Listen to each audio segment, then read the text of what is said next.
Shalom, shalom, chers téléspectateurs et bien-aimés de la télévision Burundi Gospel TV. Ici, c'est Annie avec vous. Je suis encore très heureuse de vous retrouver pour ce nouveau numéro avec un nouveau thème. Aujourd'hui, nous sommes très heureux d'avoir avec nous un invité spécial et on va lui donner l'occasion de se présenter. Il va nous parler de lui et je vous dirai le terme un peu plus tard. Allez. Oui, bonsoir, chère Annie, que le Seigneur te bénisse. Je suis très heureux d'être parmi vous sur votre plateau. D'accord. Je me nomme Casimir Emengandjou. Je suis missionnaire, je viens du Cameroun, donc je suis Camerounais d'origine, mais burundais par choix. J'ai choisi de venir au Burundi au moment où beaucoup choisissent d'aller au Canada. Beaucoup choisissent d'être américains. Moi, j'ai choisi d'être au Burundi. Donc, je suis marié avec une charmante dame qui s'appelle Jeannette. Et nous sommes des parents de 5 garçons, 5 merveilleux garçons. Nous sommes au Burundi depuis 2016. Nous sommes venus par la grâce de Dieu sur l'inspiration du Saint-Esprit pour venir établir le règne de Dieu ici au Burundi. Donc, nous sommes pour le moment basés à Gitega. Nous servons Dieu dans le cadre des écoles bibliques. Nous formons des disciples de Jésus qui vont pour avancer le royaume de Dieu. D'accord. Chers téléspectateurs, comme vous l'avez bien entendu, nous sommes avec Papa Aimé, qui est missionnaire ici au Burundi. Et on va demander à Papa Aimé quelles ont été ses premières impressions lorsqu'il est arrivé au Burundi. Oui, il faut déjà dire que lorsque nous arrivons au Burundi, ce n'est pas à Bujumbura que le Seigneur nous permet de nous implanter. Nous allons dans l'arrière du pays, plus précisément à Gitega. C'est là où nous nous installons. Pour un début, c'est un choc, vu d'où nous venons et là où nous nous implantons. Gitega a beaucoup évolué, mais en 2015, lorsque je viens visiter pour la première fois et quand je reviens en 2016, c'était vraiment un choc culturel. D'accord. Mais sachant que là où Dieu vous envoie, c'est un endroit qui se développera plus tard. Donc, notre première impression, c'était « My God, where are you sending us ?» Où est-ce que tu nous as envoyés? Mais avec le temps, nous avons commencé à apprécier la bonté et la fidélité de Dieu et nous aimons là où nous sommes. D'accord, magnifique. Et jusqu'à présent, Papa Aimé, quel est votre plat préféré fait du Burundi? Il faut déjà dire que lorsque j'arrive, la famille d'accueil de Gitega m'accueille avec un repas que je n'avais jamais mangé de ma vie. D'accord. Le bougari avec du haricot accompagné de la mayonnaise. Et là, c'était un choc. J'ai dû par fantaisie, prendre une photo rapidement et envoyer à ma famille. Et ce qui fait que c'était pour moi un choc, mais c'était le plat préféré de cette famille. Et aujourd'hui, c'est devenu mon plat préféré. Oui, du bougari avec du haricots et la mayonnaise. Et la mayonnaise. D'accord. Vous n'aimez pas le ndagala, le mukeke? Oui, ce sont des accessoires, des à côté, mais ce qui a fait, parce que dans cette famille, c'est ce qu'on mangeait chaque soir. D'accord. Et ça a réussi à gagner, à conquérir mon cœur. Exactement. Donc, mais les dagala, les mukeke, les sangala, tout ça, ce sont des accessoires. Ce sont les accessoires. Oui. Chers téléspectateurs, comme vous avez entendu, nous sommes avec Papa Aimé, d'origine camerounaise, mais burundais par choix.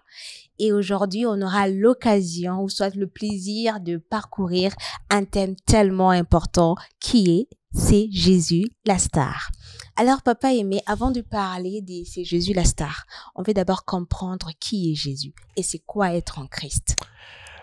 Oui, puisque le thème est beaucoup plus sur Jésus la star, il est très important de comprendre d'abord le thème star. C'est quoi une star? C'est quoi une star? Une star, c'est un mot en anglais qui veut dire en français une étoile. D'accord. Mais généralement, on associe le mot star à des célébrités.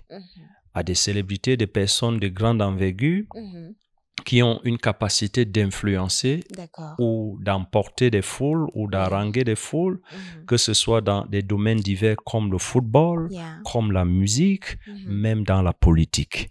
Donc, c'est ça des stars. Maintenant, revenons sur votre question par rapport à Jésus.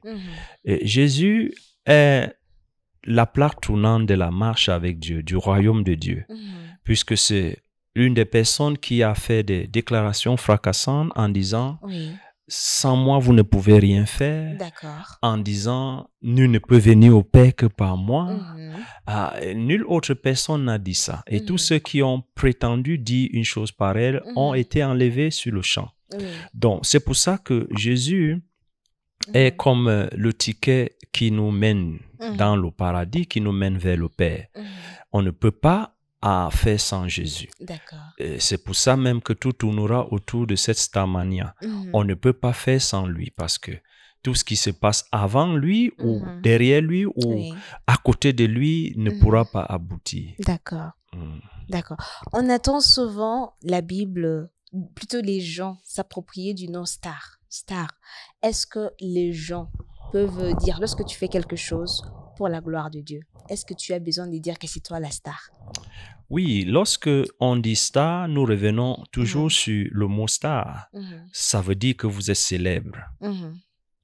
Et lorsqu'on dit que Jésus est célèbre, ça veut dire que Jésus est toujours d'actualité, 2000 ans après. Aujourd'hui, il y a des gens qui peuvent peut-être se prétendre être des stars, mais après un certain temps, ils deviennent comme du vent. Ils sont passés, on n'en parle plus. Le monde a connu assez de personnes qui, à leur temps, étaient des célébrités, entre guillemets. Ils étaient adulés par des hommes, ils étaient comme suivis par des hommes et des gens entraient même en transe lorsqu'ils passaient, mais aujourd'hui, ils sont dans des oubliettes. Mais 2000 ans plus tard, on continue à parler de Jésus. C'est là où il y a toute la différence. D'autres peuvent prétendre s'appeler des stars, ce que moi j'appelle des starlettes. Ok, starlettes. Des petites stars. Des petites stars. Puisque lorsque vous regardez le ciel, il y a des étoiles filantes. Exactement. Et il y a des étoiles qui sont là, qui brillent, qui vont grandissant, qui vont en brillant.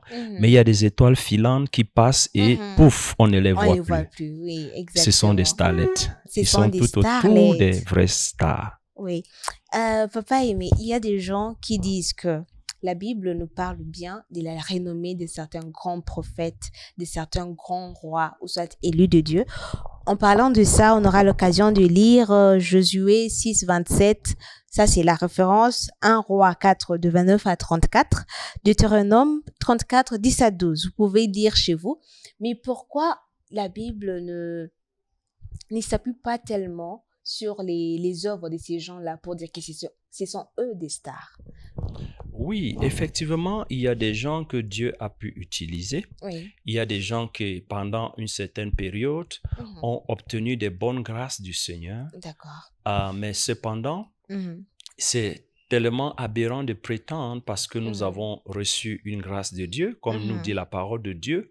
Ô homme, qu'as-tu que tu n'as pas reçu? Et si tu l'as reçu, pourquoi t'en vanter comme si tu n'avais pas reçu? Donc, vous voyez, tous ceux qui reçoivent quelque chose ne devraient pas se comporter comme s'ils ne l'avaient pas reçu.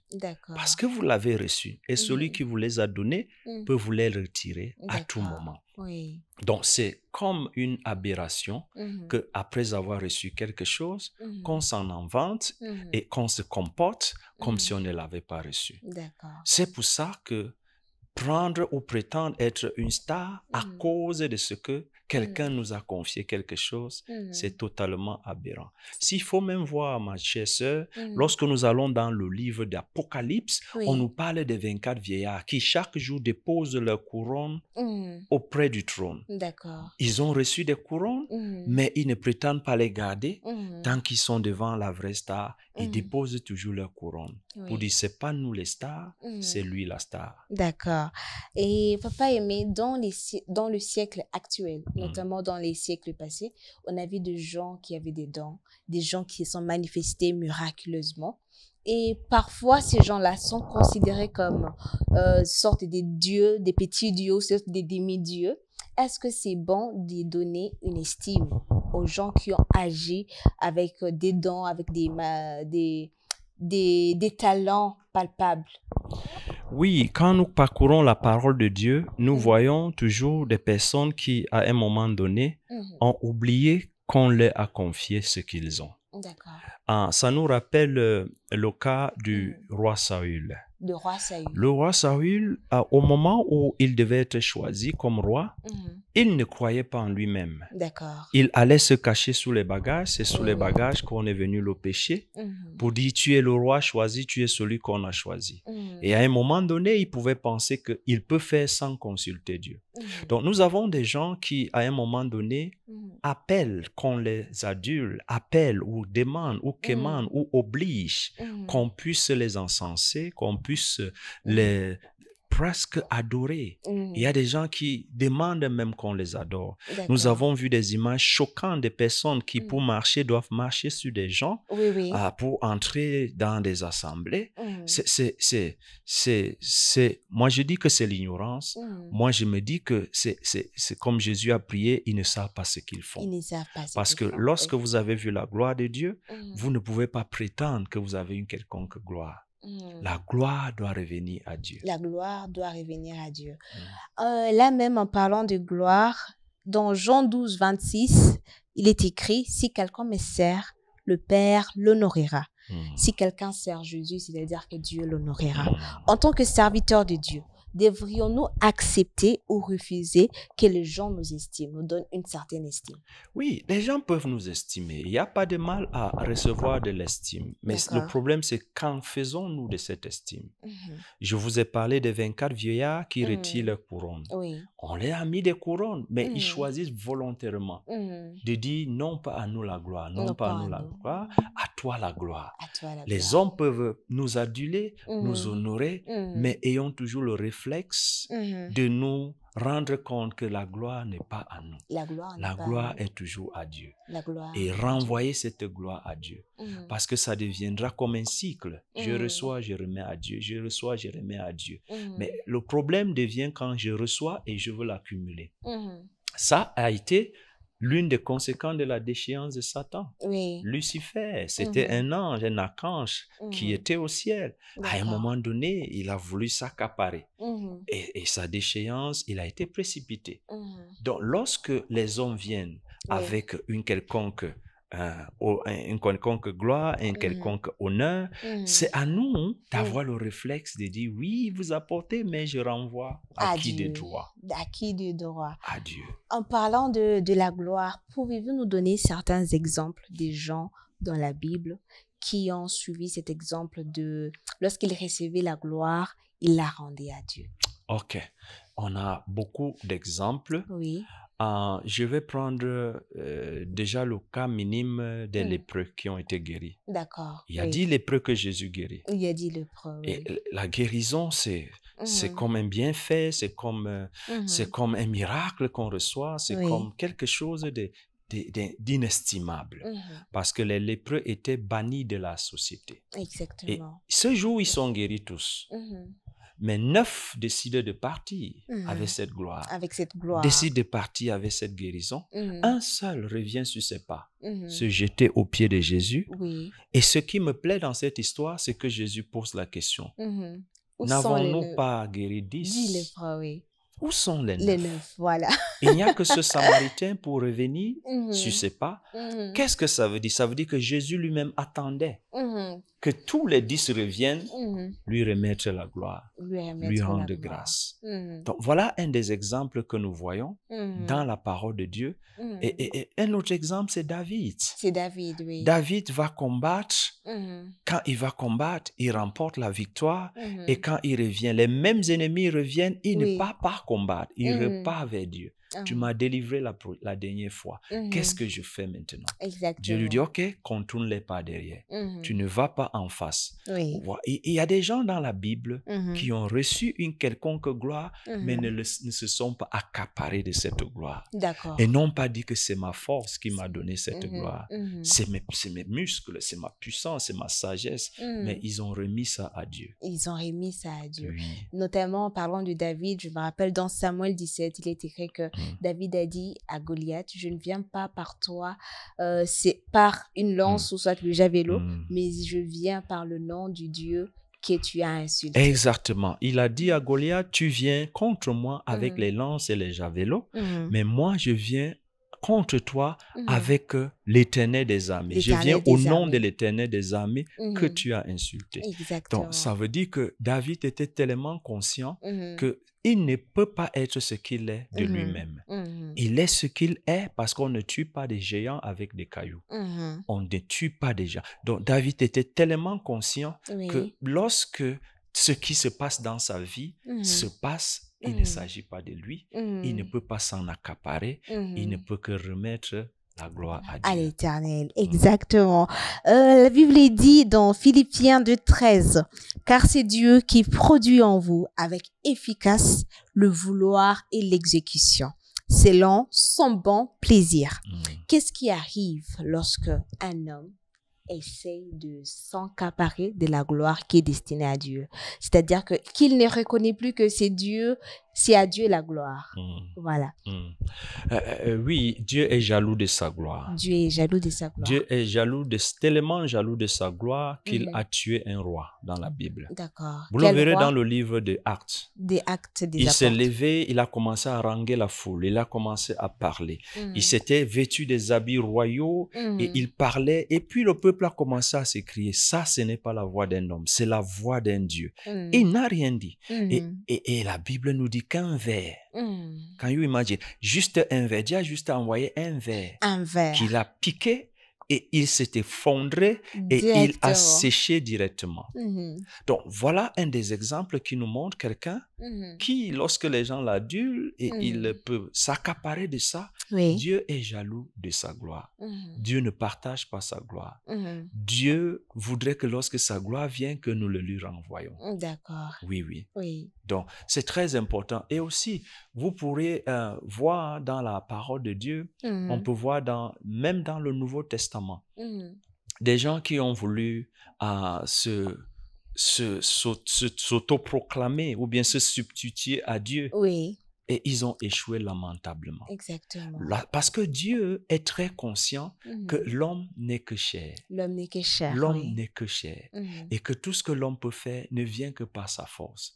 Alors l'homme, parfois, à un moment donné, se dit, comme j'ai déjà assez de force, je peux me substituer à Dieu sur les gens. Je peux me substituer comme Dieu sur les gens. Je peux décider sur la vie des gens. Et là, Dieu réagit. Dieu réagit. Oui. Chers téléspectateurs, nous tenons à rappeler que notre Dieu est un Dieu très, très jaloux. Mais la question en tant que chrétien, en tant que serviteur de Dieu, on doit se poser, c'est quand est-ce que on trouve que la gloire que les gens nous donnent, ou soit l'estime que les gens nous donnent, commence à devenir fatale? Quelles sont les alertes qui montrent que cette estime ici, ce n'est plus ma place, ça c'est la place de Dieu? Très bonne question. Très bonne question. Lorsque les gens commencent à vouloir prendre ce qui revient à Dieu, c'est-à-dire, quand nous parlons de Dieu, nous parlons du Père, du Fils et du Saint-Esprit. Exactement. Lorsque les gens commencent à se comporter comme le Saint-Esprit des gens, c'est-à-dire, avant de manger, c'est vous qui devez donner l'ordre. Avant de dormir avec votre épouse, c'est vous qui devez donner l'ordre. Avant de donner de l'argent à quelqu'un, il faut que papa décide. Ça veut dire que vous devenez le Saint-Esprit des gens. Avant de vous marier, c'est papa qui doit dire, ou bien mamie qui doit dire qui sera votre épouse. C'est en ce moment que vous débordez déjà la ligne rouge. Quand vous commencez à décider à la place des gens, quand vous commencez à être le guide des gens. C'est pour ça qu'il y a des termes très, très délicats à ne pas utiliser. Exactement. Même si c'est pour le business, même si c'est pour la politique, il y a des termes très, très délicats qui ne reviennent qu'à Dieu.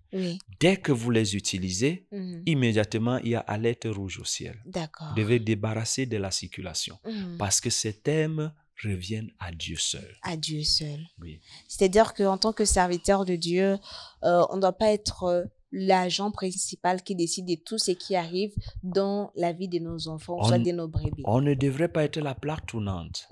Ça, c'est une place qui est réservée au Saint-Esprit. Dans Jean au chapitre 16, Jésus est en train de partir. Il dit aux disciples, j'ai encore beaucoup de choses à vous dire. Mais quand le Consolateur viendra, je ne peux pas vous le dire parce que vous ne comprendrez pas maintenant. Mais quand le Consolateur viendra, parlant du Saint-Esprit, il vous enseignera toutes choses et il vous annoncera même les choses à venir. Vous voyez, Jésus est en train de mettre déjà le standard. C'est le consolateur, c'est le Saint-Esprit. Il y a des choses que certains humains pensent qu'ils maîtrisent. Oui. Et que c'est eux la plaque tournante, c'est eux la star. S'il ne dit pas son mot, ça ne marchera pas. Et là, ça révolte le ciel. Ça révolte le ciel. Chers téléspectateurs, chers chrétiens, on doit toujours garder une place spéciale à Dieu. Dieu aime son trône. Dieu est jaloux de son trône. En parlant de ça, Papa Aimé, il y a des gens, que diriez-vous des faux prophètes ou soit faux serviteurs de Dieu qui accomplissent des miracles, ou soit qui prêchent l'évangile au nom de Jésus-Christ? Ah oui, les miracles ne devraient pas être la base de l'authenticité d'un prophète ou d'un serviteur de Dieu. D'accord.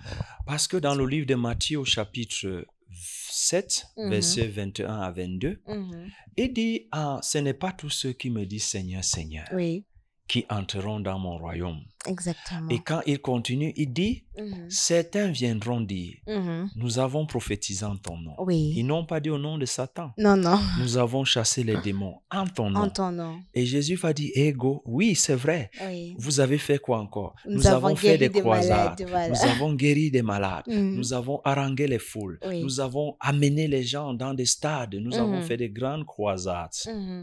Mais la réponse de Jésus est calamiteuse, est effrayante. Oui. Jésus dit, oui, mais je ne vous connais pas. Mais je ne vous connais pas, oui. Éloignez-vous de moi, vous qui commettez l'iniquité. À quel moment commettait-il l'iniquité? Et comment peut-on commettre l'iniquité et faire quand même des miracles? Oui. Et comment est-ce qu'on peut commettre l'iniquité et prophétiser quand même? C'est possible, parce que Dieu ne se repent pas de ses dons et de ses appels. Lorsqu'il vous accorde une grâce, lorsqu'il vous accorde un don, il met l'emphase sur votre vie. Oui. Si votre vie commence à ressembler à celle de Satan, vous sortez de la course, même si vous gardez les dons. Donc, il y a des gens qui font donc des miracles, qui font donc des prophéties. Ce n'est pas la base de leur authenticité. La base de l'authenticité, c'est la vie de Christ. Ce n'est pas les miracles de Christ, c'est la vie de Christ. C'est la vie de Christ. C'est pourquoi dans 1 Corinthiens 9, le verset 27, l'apôtre Paul dit quelque chose qui fait froid au dos. Il dit que je traite durement mon corps. Oui. Je le tiens assujetti de peur de prêcher aux autres et d'être moi-même disqualifié. Oui. Ça veut dire que c'est possible de faire beaucoup de choses, mais être à la fin disqualifié. Disqualifié de la course. Et dire que vous n'êtes pas connu ici. Oui. Et mais Seigneur, j'ai fait ceci, oui. J'ai prophétisé, oui. Mais vous n'êtes pas qualifié à hériter la couronne. D'accord. Donc, ce qui fait qu'il y a beaucoup de serviteurs de Dieu entre griffes qui font beaucoup de choses. Ça ne devrait pas être la base de son authenticité. La base de l'authenticité, c'est sa vie. La vie de Christ, le caractère de Christ.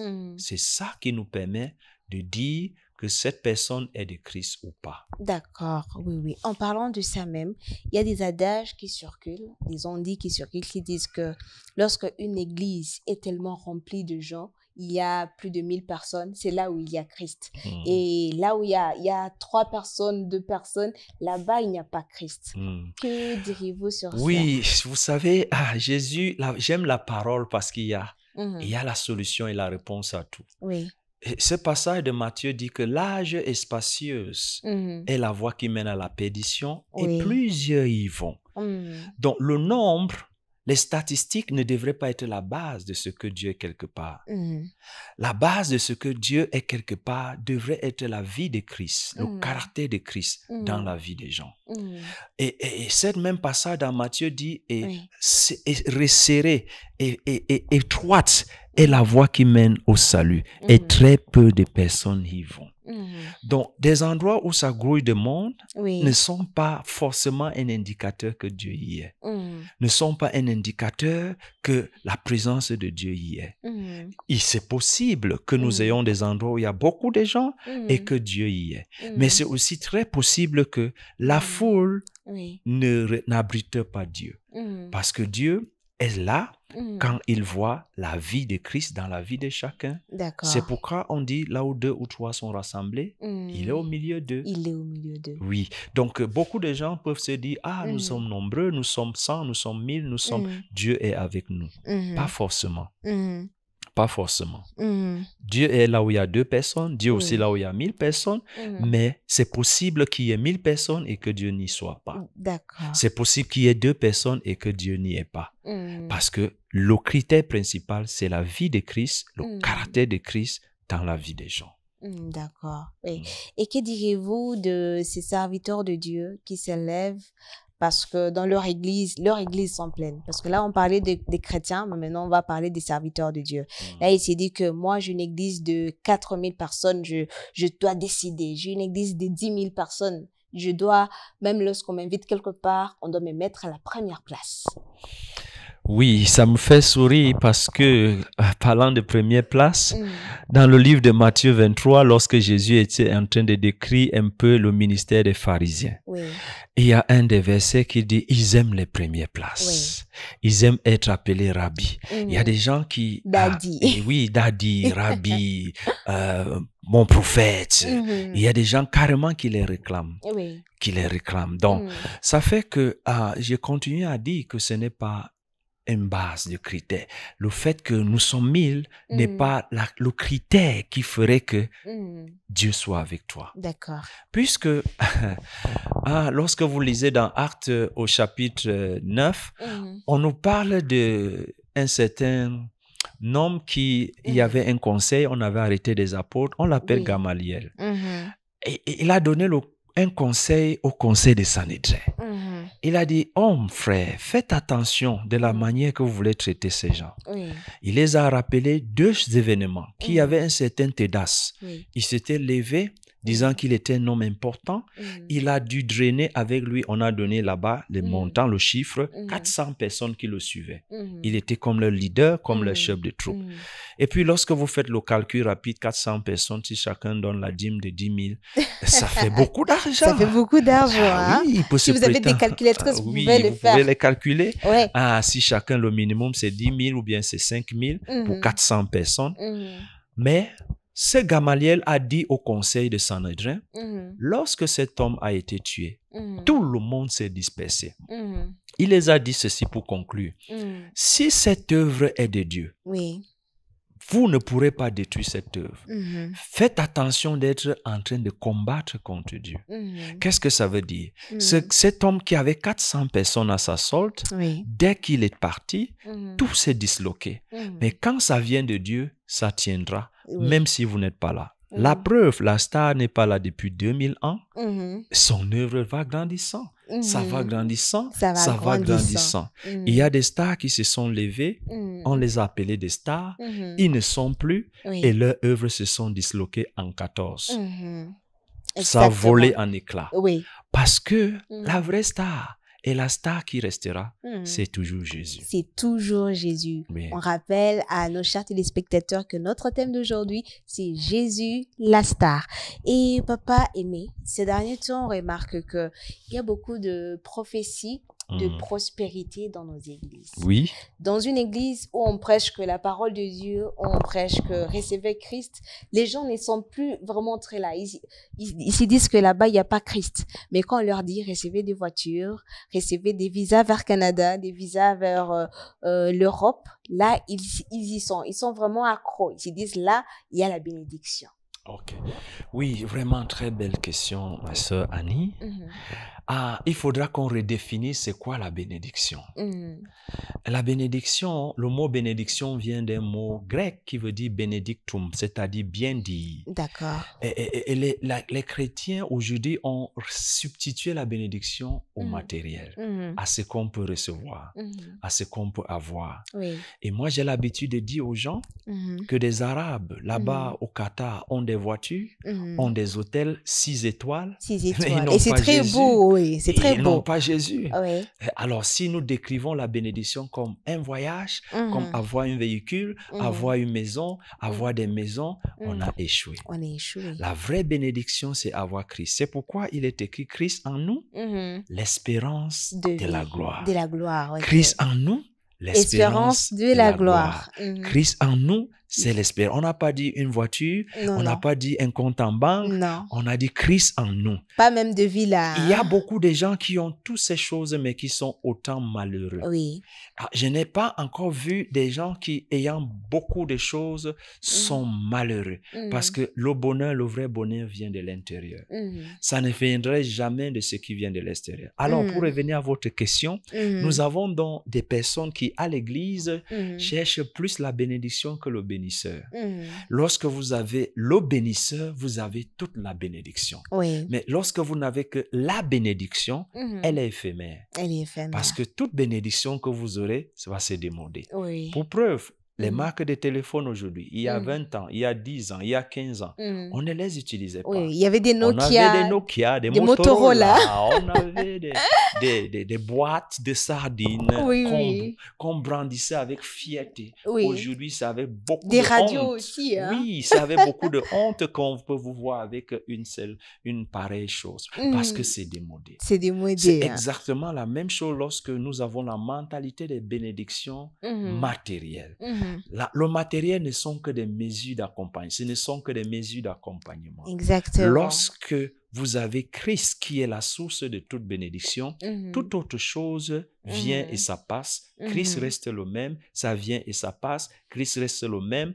Christ reste celui-là qui peut vous amener de gloire en gloire. De gloire en gloire. Donc, ces bébés spirituels, parce que nous les appelons les bébés spirituels, qui mettent l'emphase sur les choses, qui mettent l'emphase sur ce qu'ils peuvent avoir, ne savent pas qu'à un moment donné, ça va passer. Ça va passer. Hein. Plus vous grandissez dans votre communion avec Dieu, plus vous n'avez besoin que de Dieu. Que de Dieu. Vous n'avez besoin que de lui. Ah là là, c'est très bon ça. On a tous besoin de Dieu, pas du matériel. Le matériel, c'est bon, mais ça va passer. On doit chercher le bénisseur avant de chercher la bénédiction. Exactement. Voilà, avant de terminer notre émission, on va demander à Papa Aimé comment Papa Aimé trouve l'évangélisation au Burundi. Oui, l'évangélisation au Burundi est vraiment très nécessaire parce que le peuple souffre. Le peuple souffre. L'évangélisation est comme un médicament, un remède. L'apôtre Paul a dit que c'est la puissance pour le salut de quiconque croit. L'évangile est la puissance pour le salut de quiconque croit. Oui. Et lorsque vous voyez des gens qui croulent sous le poids de la souffrance, la misère, la pauvreté, parfois on se dit que la solution, c'est que quelqu'un va nous donner 1000 francs, 10 000. Ben, il n'y a pas plus mieux que d'avoir Christ qui peut nous combler de bonheur et nous donner la source de tout ce qu'on a besoin.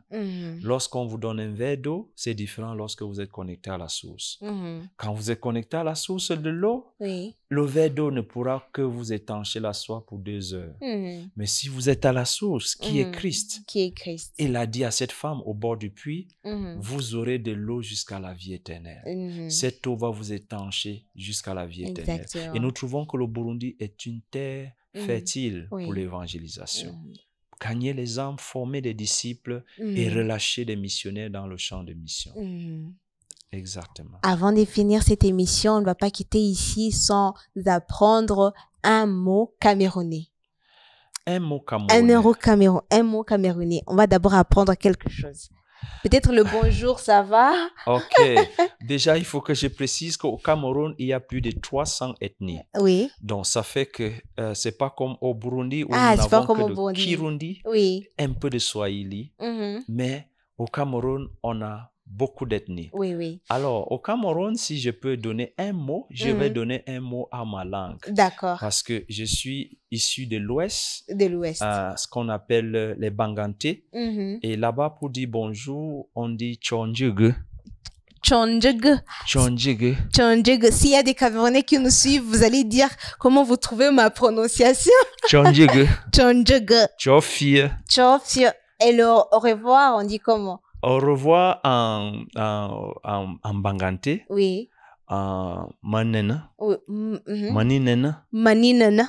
Ok. Je suis parti. Au revoir. Avant de dire au revoir, je tiens à rappeler que notre Papa Aimé connaît aussi parler plutôt le Kirundi. Un peu de Kirundi. Oui, il va nous dire quelques mots en Kirundi avant de clore cette émission.